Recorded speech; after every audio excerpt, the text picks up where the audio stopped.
Hello. New book, The Greatest Thing by Sarah Winifred Searle. Uh, it's very good. It is a graphic novel, and yeah,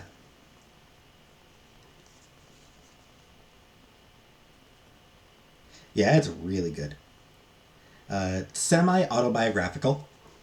The main character is very much Searle herself when she was a teenager.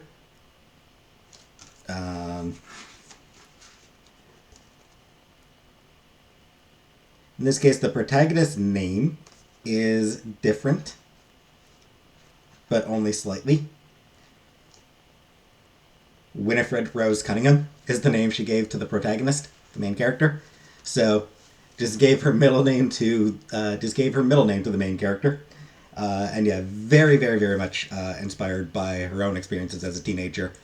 Um, Fictionalized somewhat, um, but still like very much inspired. So Winifred is a sophomore, entering her sophomore year of high school. Her two best friends are going to a different school, and she hasn't talked to them in a while. So she's entering the second year of high school, feeling very much alone. She does reconnect a little bit with an old friend of hers, um, Tilly, and she also makes two new friends, Oscar and April. She meets them in an art class,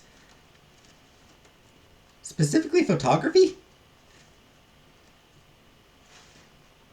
And okay, so I have to ask: is that like genuinely? Is that a common thing in U.S. high schools?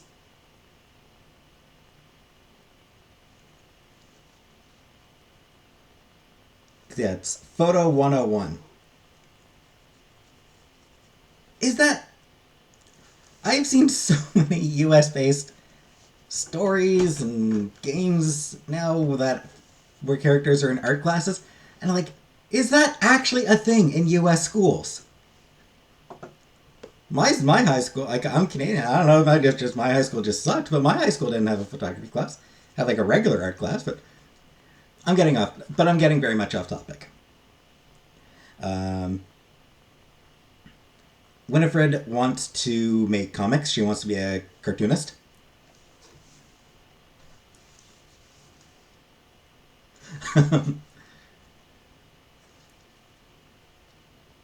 And she and her two new friends, Oscar and April, the three of them actually decide to do a zine.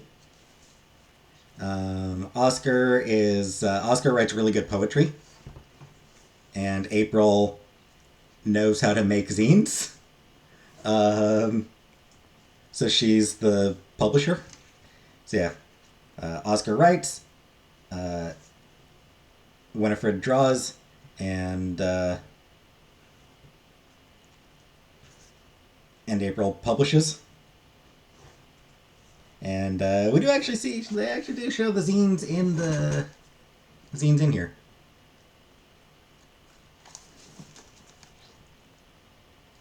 Oh, as well mentioned as well.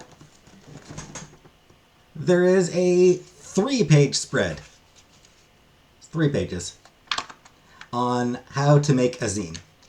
Uh, though it does mention that there are, other ways of doing it. This is just how the character of April does it. But anyway, yeah. So we do see there are actually multiple issues of the zine. Each one is to be continued. And it is, so a lot of it is sort of about Oscar's own feelings of feeling trapped in the school, in the high school. Um, Winifred has very strong feelings towards Oscar, and the two do start to go out, while still hanging out with April. Um, one thing it mentions is there's one secret she can't bear to admit to April and Oscar, or even to herself, and this lie is threatening to destroy her newfound friendships. It is not about her being queer. Searle herself is bisexual, and the character, Winifred in the book, is bisexual, although that is something that she sort of discovers about herself as the story goes on, but that's not actually a secret. The bigger secret actually is that she has an eating disorder. There is some depictions of self harm and disordered eating. Um,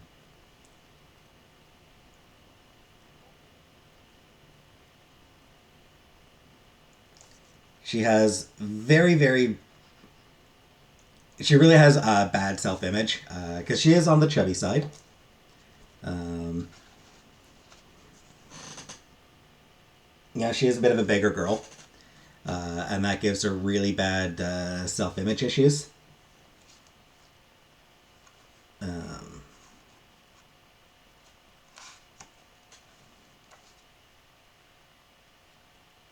she has a tendency of skipping lunch in schools, and then unfortunately ends up sort of gorging herself at supper.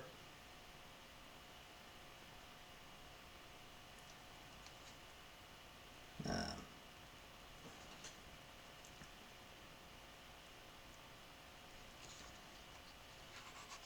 so she wears like a full hoodie, even in sort of fairly hot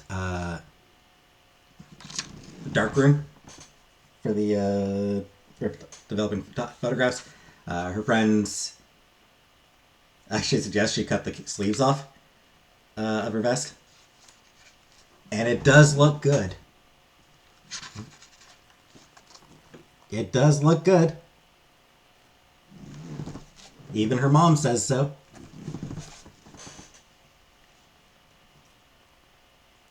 Should mention her mom is awesome. She's got a great mom. Uh, at one point, her mom mentions having had a pink mohawk when she was young.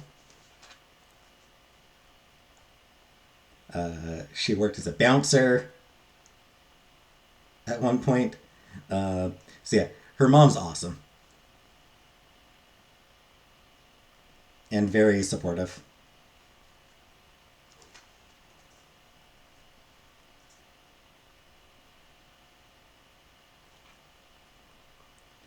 Um,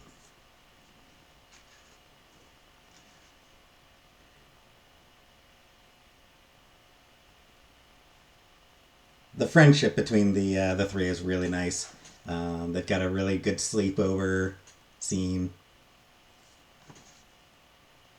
which which includes April uh, talking about her house being haunted, and it's uh, literally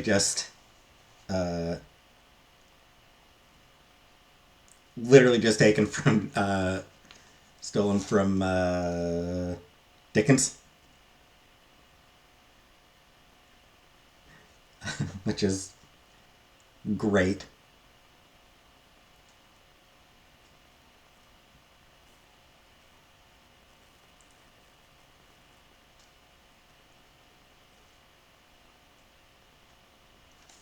There's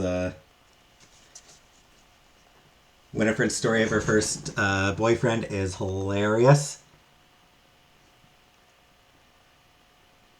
That's him getting naked in her house.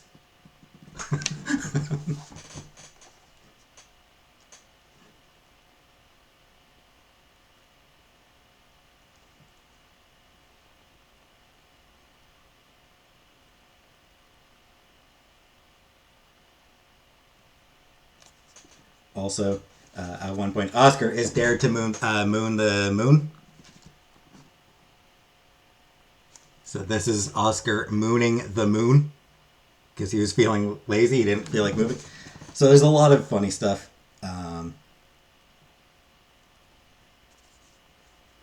They also decide to each write their deepest secrets on a piece of paper and draw them from a hat to figure out who wrote each secret. All three of them wrote "I hate myself." So, yeah, they're a cheerful bunch.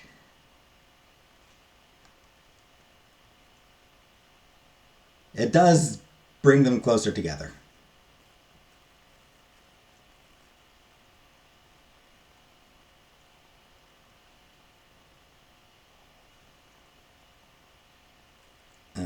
Oscar's got an ex-boyfriend. Um, Winifred and Oscar sort of bond a little bit while when she finds him hiding from her ex-boyfriend who happens to have dropped by the school.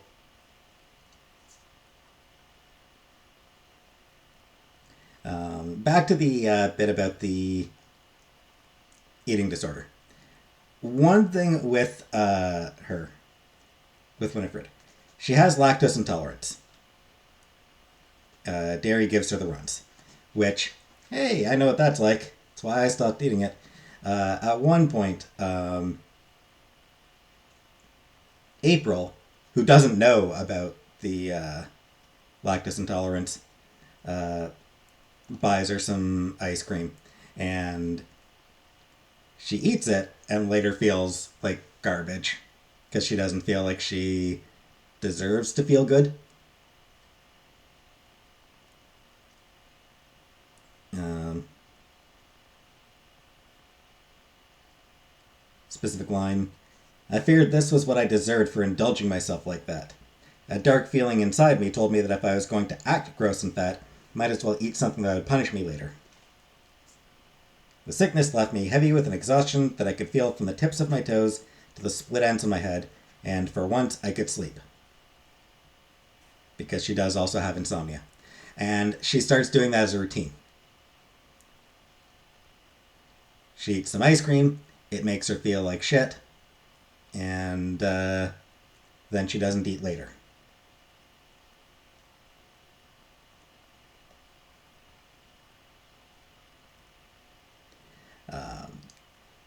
There's a fair amount of sort of in amongst the angst. There is also just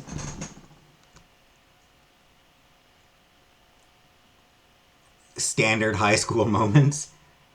First attempt at dyeing her hair, which ends up looking horrible. Uh,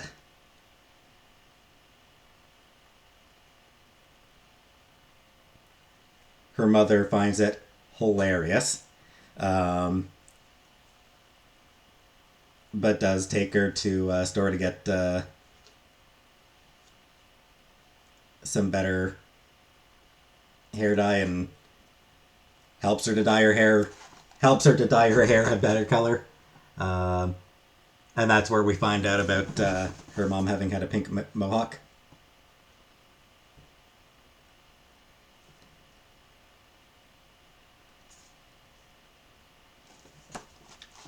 And yeah, she looks good.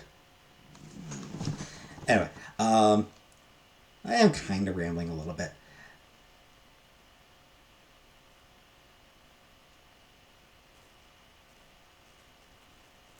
There's a lot of teen angst in here, but it's good teen angst. Like it's enjoyable teen angst.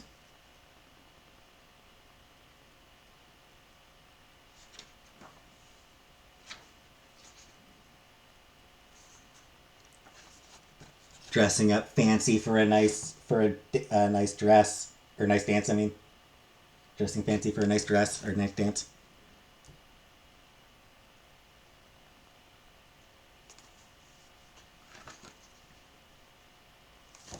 Her mom gives her old army boots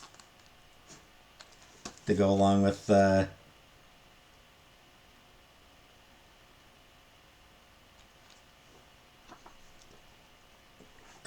punk attitude that punk look that Winifred's been getting. Uh,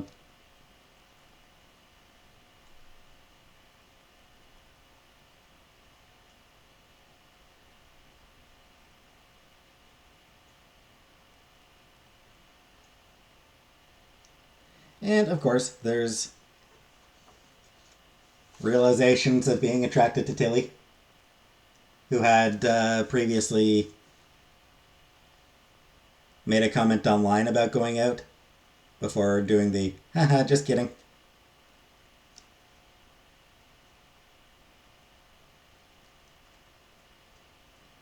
And as that is teen angst, they do run into things that end up sort of pulling them apart.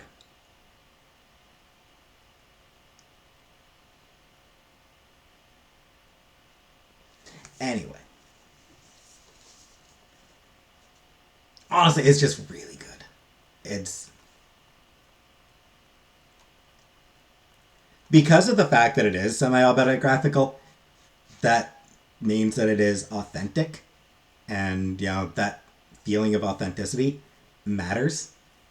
And beyond that, I mean, just her art feels authentic. It feels real.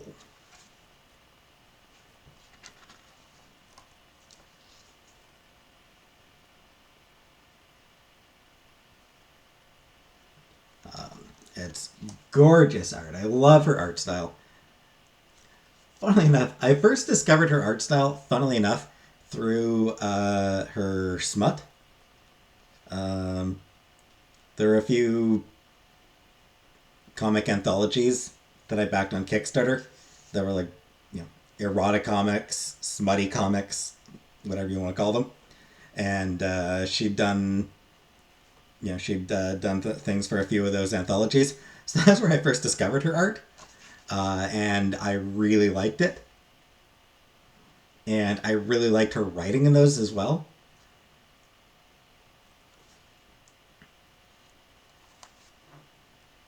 Because it just always felt sincere. Also, kitty. There is a kitty.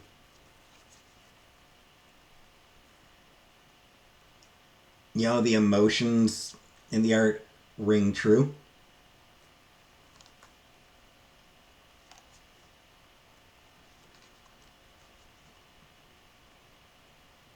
And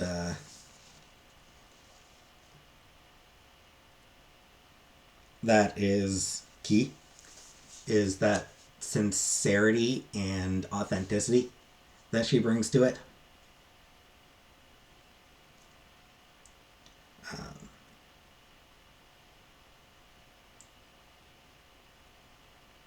She is a phenomenal cartoonist. And someone I definitely do want to read more of her stuff. She's got, a pretty good. She's got quite a few things that she's done so far. And, always getting more. She's always doing more.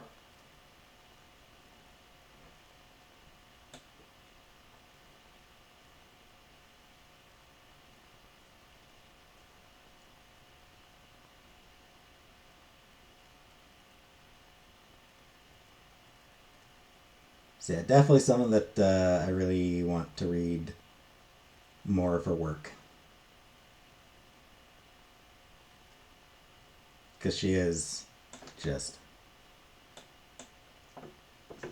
phenomenal writer. Phenomenal cartoonist. With that, next book I'm going to be reading, the one I'm currently reading, I'm probably not even going to be... I doubt it'll be finished by the time that this goes up. Good odds I'll still be reading this by the time that this review goes up. But, India, a History. It's a big one.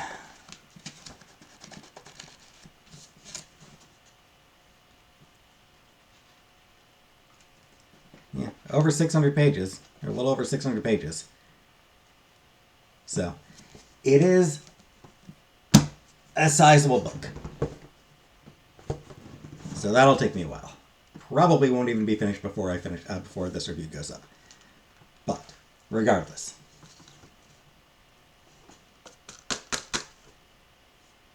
high recommendation for The Greatest Thing by Sarah Winifred Searle. And thanks for watching, and I'll see you in another video.